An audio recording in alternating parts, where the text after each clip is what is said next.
భగవంతుడు ఎందుకు బాధ పెడుతూ ఉంటాడు అంటే దానికి ప్రధానమైనటువంటి కారణము ఒక్కటి ఉంటుంది.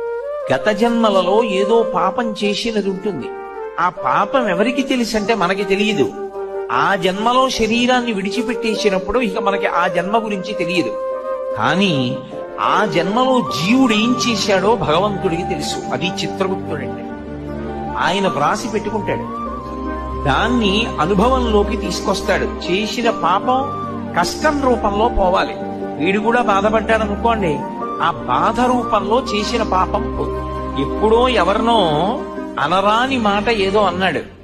వాళ్ళు చాలా బాధపడ్డారు 2 గంటలు. వాళ్ళు బాధపడ్డారు కదూ, ఆ బాధపడినట్టే ఇప్పుడు కూడా నిన్ను ఎవరో ఒకళ్ళు ఏదో అనరాని మాట అంటారు, నువ్వు 2 గంటలు బాధ. ఈశ్వరుడు గత జన్మలలో చేసిన పాపాన్ని దృష్టిలో పెట్టుకుని ఫలితాన్ని